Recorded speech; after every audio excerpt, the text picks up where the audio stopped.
Welcome to Vampires and Mermaids. I'm Erin. Hi, I'm Risha. Woo! Yay. But we are going to continue our discussion. Yes. I know mine is going to kind of tie into last week. Oh. So you're going to go first. Yeah.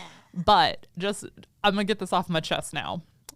Anyone who listened to our first episode and is a folklore mythology expert probably hates me. Oh no. Because I got one thing very wrong. Oh, no. But I think it's funny. And I'm going to address it today, and we're going to talk about it today. That's and that's a big great. part of my story. So I'm hoping that anyone who read that went, oh my God, this silly girl, and are still listening and didn't one-star us and leave forever. I love the accountability. Always. Yeah. Was it, if you're going to be dumb, you better be tough? No. But you get to go first. I do get to go first. With and our mine vampires. has a funny name. I think it's a funny name. So I was going through my encyclopedia of vampires and A to Z of the Undead by Teresa Chung. And I came across the title Drunken Boy. Ooh. Drunken Boy. That's who we're going to talk about. And Okay. the thing is, I don't know if they're drunken boys or if it's the drunken boy that has a couple of other like little minion things. Yeah. So I've got a version, and then I'm going to go and tell another version that has a little different but also more detail. Okay, exciting. So, yeah, it's a Japanese legend. Ooh, fun. Yeah. And so it's a giant ogre dressed in scarlet and feasts on blood. The drunken boy is? Or Yes. Oh. The drunken boy is a giant ogre dressed in scarlet and feasts on blood. I was picturing the like little lad berries and cream, berries and cream. So okay, gotcha. No, yeah, this is the ogre. Okay. Prefers young women. So Of course. kind of the trope of vampires. And this is the thing. I'd like to have your thoughts at the end of the story too about whether or not you would consider this a vampire or a demon or an ogre. Oh, okay. Yeah. That's interesting. Mine also kind of walks the line of not really being mermaid. Sure. But like, okay. is it a subcategory or, like that kind of question? But it may never have been human. So that's one of the things that's like, oh, does that mean it's not a vampire then? Oh, it's never sure. been human. Because the not the whole point, but a major point of vampires is that they started as a human and then were turned to vampire, Right. correct? Okay. Yeah. And how does it procreate too? Is it like a species or is it more of the like viral kind of thing? Oh. Like virus kind of. Yeah. Okay. Right? Interesting. Yeah. But the demise of the drunken boy, we'll get right to him. Right to the demise. So we have a hero, but it goes back and forth in legend between two names, which is Raiko or Yorimitsu. And it was medieval times in Japan. They disguised themselves and their companions as priests, got into Drunken Boy's lair, where there was a blood drinking party. That was in progress. Why did the drunken boy let in priests? See, I do not know. Okay. The other version I'm going to say makes more sense, but they like disguised themselves as priests and went into this drunken boy's lair. But they slipped something into the drinks of the ogres.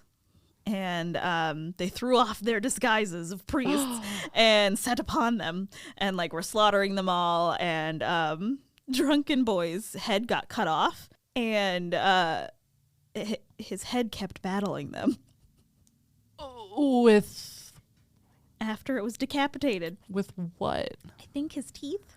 Okay. Right? And I don't know if it's like the head in Corpse Bride in the movie where he's like on Haven't his seen like that one either. That's right.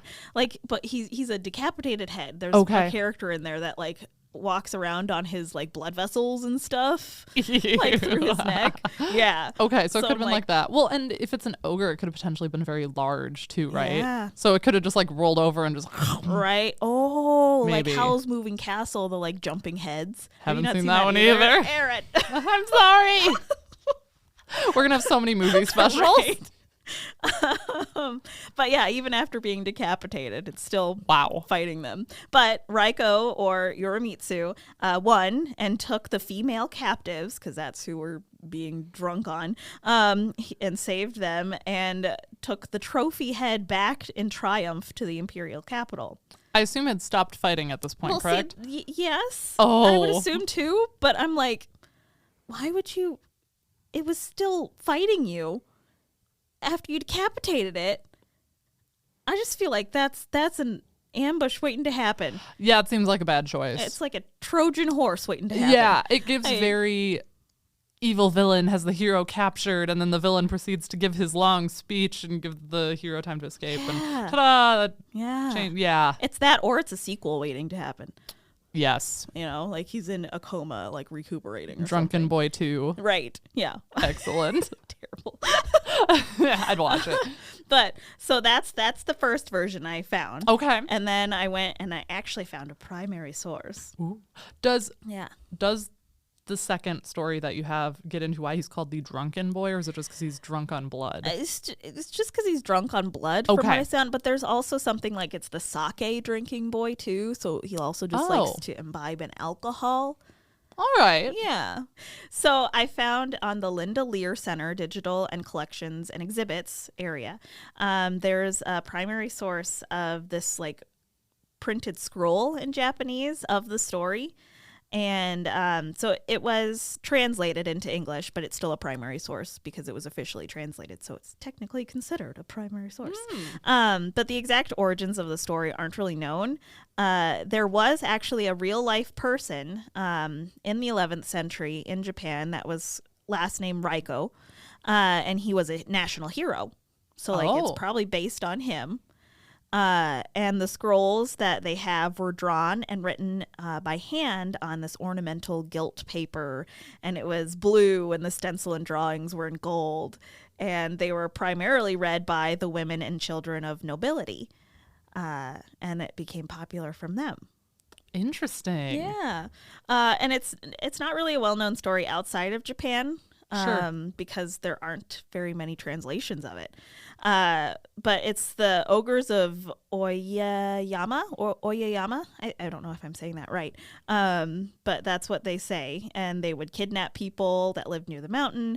And they sent the warrior named Raiko with a band of soldiers to kill the ogres and rescue the civilians. But this is different. So on the way, they met a god disguised as an old man that gave Raiko a mighty sword, an impenetrable helmet, and a wineskin with secret compartments that could carry 2 items or liquids.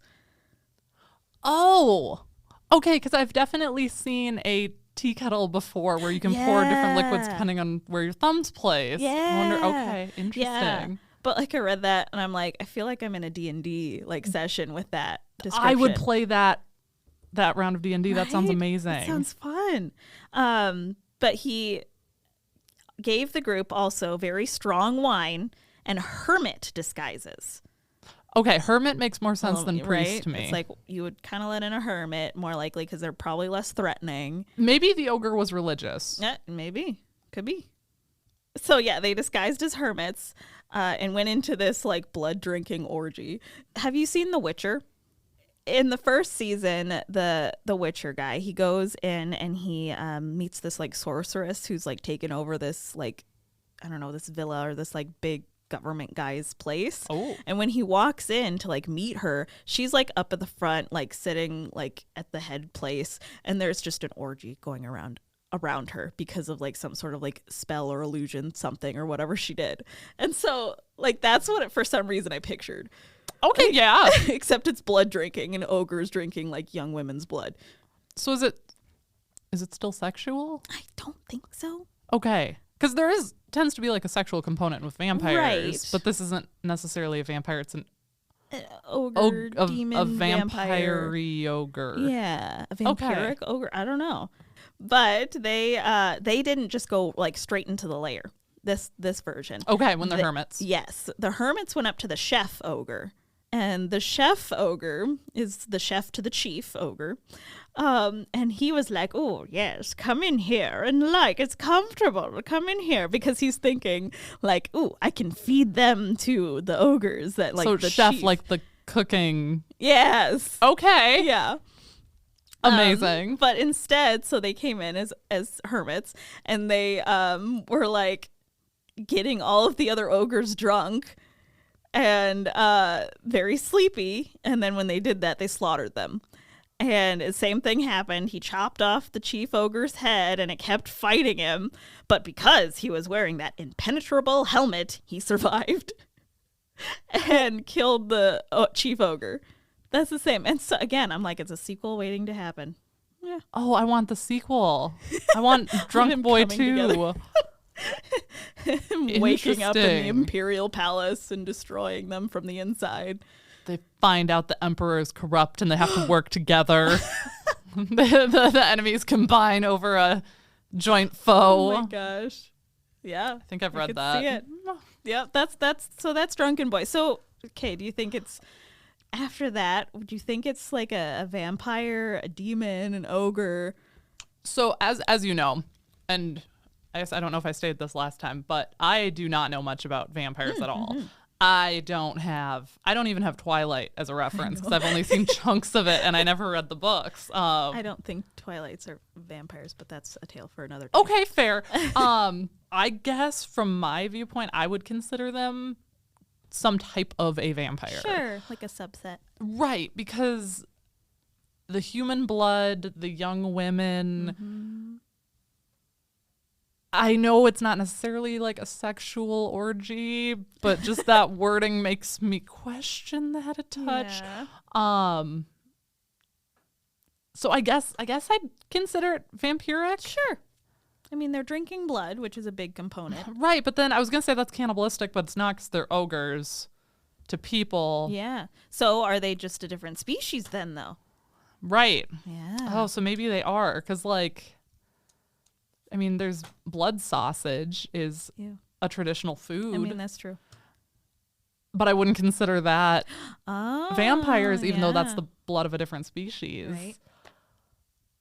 Oh, so gosh, maybe I'm changing my mind. Maybe they're not vampires in the traditional sense.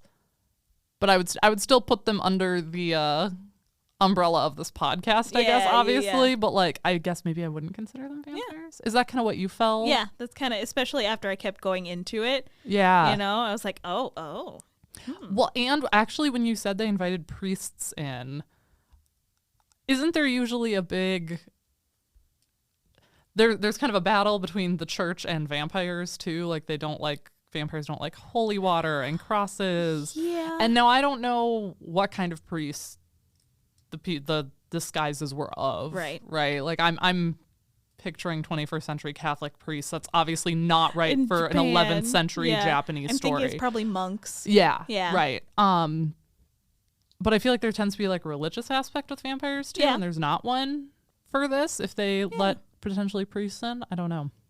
I don't know either. Yeah, that's interesting. That's kind of though. where I was like, maybe they aren't, but they have like components of Oh it. yeah. Yeah. And then that brought me back to thinking too of like last week's the witch cat vampire. I'm like, technically she didn't drink blood, but she sucked life force. And I don't know how she procreates either. Is it a virus, or are they like a species too, you know? Oh, interesting. Yeah. So we'll have to keep talking about that, I feel like. Yeah, we need, I know at one point you'd mentioned to me we need to get like a checklist, like how many categories, so like blood sucking, the young women component, procreation, how many boxes get checked for each story. We should do that, because that'd be fun to go through. Yeah. Cool. But that's what I have. Oh, excellent. Well, we could also do the same checklist for mermaids, because this is one that I will say right away, I don't think counts as a mermaid story necessarily, which is ironic for the mermaid portion of Vampires and Mermaids. But it still has a beautiful young woman tied to water and fish transformation. So I feel like it again kind of falls under that umbrella. Yeah. The reason I decided to do this story, though, is because last week I talked about Atargatis. Yeah. And I believe I mentioned that she had many different forms, and depending on what region people were in, she had different names or maybe showed up in different representations. Some people put her in the same category as Aphrodite, whether she's like a descendant of or took one of them took inspiration from the other. I was seeing a lot that maybe Aphrodite actually took inspiration from Atargatis. Sure. All depending on origins and Right. time, people think. And there was one story about Atargatis where she was actually Aphrodite. So we're going to go ahead and say it's Aphrodite. Yeah. And I believe I told you that Aphrodite jumped into a river to escape a monster typhoon. Yeah. Yes. So it's not a monster typhoon. It's a monster named Typhon 1-0. Oh my gosh. That's where the screw up came from. I'm throwing things. Yup. Yep. So that popped up on my TikTok about Oh no. I think it was Monday. And no, it wasn't Monday. It was like 2 days after we recorded last week. And I have been trying so hard not to tell you this because I'm like, save it for the podcast. I should be laughing. No, Funny. I was sitting on the couch with my cat and dog, and I started laughing so hard, and also being like, "Oh no!" And my dog just stared at me. Millie was like, "What are you screaming about?" So I decided not only do I need to clarify, I'll just tell that whole story. Okay. So we're going to go a little bit into Aphrodite now. She is the goddess of love. She represents lust, passion, beauty, and she is one of the 12 Olympians. Mm-hmm. There are a few different stories of her origin, and you please chime in with this. Oh, sure. One that's the simplest, I guess. It's not really that simple, is that she's essentially the daughter of Zeus and Dione. Oh, yeah. I believe that she was birthed from a forehead or something. No, or that's that... Athena. Oh, Athena's okay, birthed good. From the forehead. Oh, okay. Well, anyway, so this was Aphrodite would be the daughter of Zeus and Dione. Yeah. The second story is a bit more interesting. I know that one better. Yep. So that one, my page here, is we're gonna talk about Uranus and Gaia.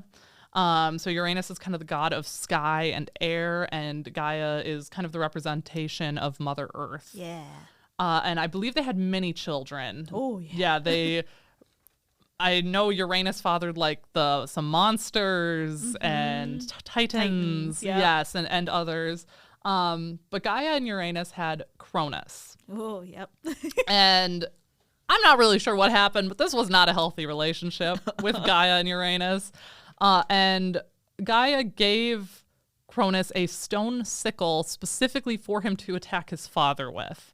I don't know what those instructions were from Gaia to Cronus or how well they were followed, but Cronus decided to just castrate his father and cut off his testicles. Big ouch. Yeah. And then just threw them into the ocean. And then that created white foam, and that's what Aphrodite came out of. Yep. I've always seen like the pictures of her like emerging from a clamshell. Yes. Or, like, Isn't that a Botticelli? Yes, I Yeah. think so. Or coming out of all this foam with rainbows and cupids and great. I didn't think testicles were at the base of all that. Yeah. So that was a fun little rabbit hole that I fell down. But then we eventually get into the story of Typhon, not monster typhoon, a monster called Typhon. His upper body was that of a man. His lower body was snakes, plural, not just a snake, but many snakes. Yeah. And then his hair was described as fiery with snakes that just screamed constantly. Oh, no. And he had wings. Oh, gosh. Nightmare fuel. Yeah. Typhon, not a good guy either. No one liked him. I didn't go too far into his background, so maybe this is the classic, you're different, we're gonna kick you out of the playground. Yeah. And that made him mean, or maybe he was just born kind of a dick. Sure. I don't know what came first, but he was definitely an outcast. To the point that one day he was mad and decided, I'm going up to Mount Olympus. And so he went up there in a rage. Oh. And apparently everyone else who's on Mount Olympus fled. That's how bad it was. No. Yeah. When you have that many powerful gods and goddesses fleeing, they just didn't even want to deal with them. Oh. So apparently everyone who could shift into an animal form did for the most part and took off. But Aphrodite and, is it Eros? Eros. Eros? Yeah. Okay. Aphrodite and Eros fled to the river. And they are the ones who jumped into the river to escape from the monster Typhon. Not Typhoon. Yeah, because Eros is her son. Okay. He's the Greek version of Cupid. Oh, okay, because I saw that he was also a goddess of love. God, yeah. God of love. Sorry, yes, thank you. That makes a lot of sense because there are two different versions to this. One is that they jumped into the river and they both became a fish. So they're two fish. And they tied a ribbon to each other, like tail to tail, so they would never be separated. That makes sense if it's mother and son. Yeah. That's very sweet. The others that they ran up to the river, didn't know what to do, were freaking out, and two very large fish came up to them, and they rode away on these fish. Oh. In that story, that'll also go back to last week's Atragatus, because those were potentially the same fish that rolled the pearl that was Atragatus that was then incubated under a dove. So in that version of the story, those fish were honored by becoming a constellation up in the sky. And that is Pisces. Nice. But to be honest, I kind of like the Aphrodite and Eros becoming fish and turning into the constellation, or being honored in the constellation, because I always see Pisces represented in kind of the yin-yang shape. It's two fish going in a circle. The actual constellation, when it's drawn out, is almost like an L shape. And the first one I saw of it before I saw the story, they looked like two dead fish facing away from each other with a rope between their tail. I was like, that's kind of creepy, what's going on. And it turns out I think it was just an interesting rendering that I wasn't familiar with. And I don't think the fish were dead, obviously, because that would change the story. But that was the ribbon tying the two together so they wouldn't be separated. Yeah. So that's a little bit about the origination. Origin. Words are hard. The origin of Pisces as well. And a little bit more information on Pisces. It is the zodiac sign for anyone born between February 19th and March 20th. And you and my husband both missed that by not very much, by being Aquariuses. It's a water sign. It's the 12th and final sign. It's the most diffused sign, which I thought was interesting. So what I learned from my research is that means they will almost diffuse their own personality to fit in to social situations, which I thought was interesting, because if the story you believe about Aphrodite becoming a fish to escape, she had to match her surroundings. So very poetic, and they are creative, loving, very emotionally sensitive, and romantic. So again, little nod to them. And that's more on Typhon, who I terribly misrepresented and then found out is terrifying, and do not want him to ever come for me. I don't know hardly anything about him. I feel like I've only heard the name, and so the fact that he has like snakes that are constantly screaming, that's sad. I should pull up a picture of him, because he very concerning. And there weren't, like, the renderings were kind of interesting styles, but yeah, he's not something you want to run into. Well, you said snakes, and immediately I think of like Medusa or Gorgon, like. That's kind of where I went to. But I think that's all we've got for today. Woo! Watch your tails and cover your neck. And we'll see you next week.